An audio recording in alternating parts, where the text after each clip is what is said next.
ঘরছাড়া BJP কর্মীর বাড়িতে হামলা।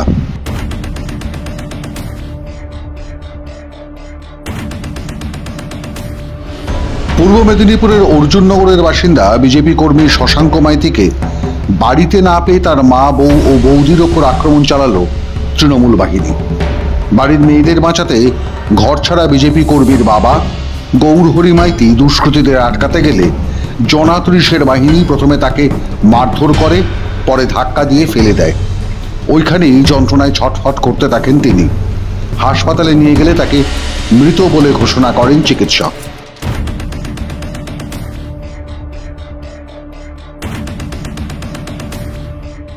গতকাল রাত্রে তৃণমূলের লোক এসে বাড়িতে এসে হামলা করে আমার ছেলেকে খুঁজে।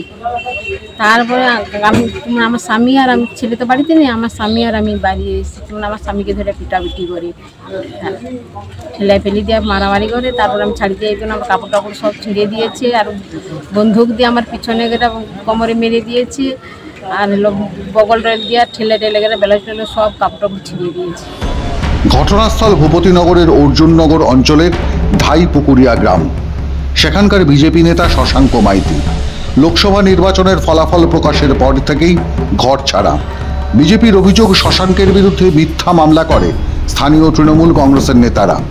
তারপরেও নির্বাচনী ময়দান ছেড়ে যাননি শশাঙ্ক, কিন্তু নির্বাচনী ফল প্রকাশের পর ঘর ছাড়তে বাধ্য হন। সম্ভবত মঙ্গলবার তার ঘরে ফেরার খবর পেয়ে প্রায় জনা ৩০ তৃণমূল বাহিনী হামলা চালায় শশাঙ্কের বাড়িতে।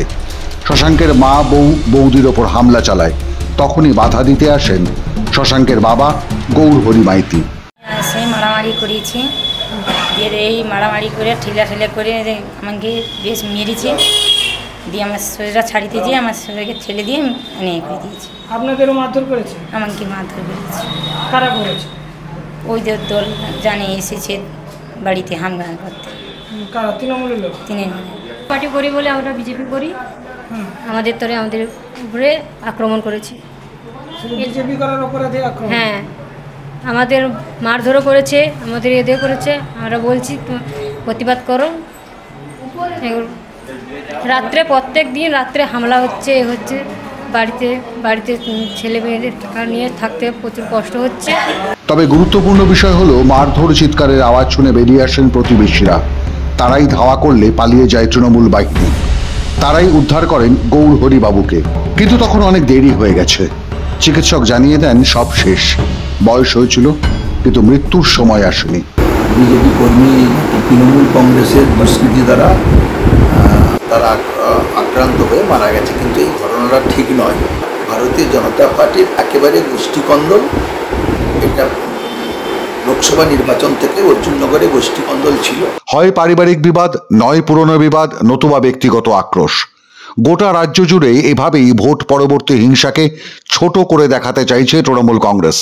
রাতের অন্ধকারে তৃণমূলের দুষ্কৃতীরা অরুণ মাইতি ও মিলন বরের নেতৃত্বে তার বাড়িতে হামলা চালায়। শশাঙ্ক মাইতিকে না পেয়ে তার বাবা এবং মা এবং তার বৌদিদের উপরে হামলা চালায়, বন্দুকের ব্যাট দিয়ে পিটাপিটি করে। এর জন্য আমরা তৃণমূল কংগ্রেসকে আবারও হুঁশিয়ারি জানাচ্ছি, আমরা বৃহত্তর আন্দোলনে নামব। পুলিশ প্রশাসন এখনো পর্যন্ত নীরব দর্শকের ভূমিকাই পালন করছে। তৃণমূলের প্রতিহিংসা রাজনীতি আরও একবার চোখে আঙুল দিয়ে দেখিয়ে দিল শাসকের বিরোধিতার মাসুল কিভাবে দিচ্ছেন বাংলার মানুষ। এতদিন ঘর থেকে বার হতেন না প্রতিবেশীরা, আর এবার তারাই প্রতিরোধ করছেন। মাধ্যম ব্যুরো রিপোর্ট।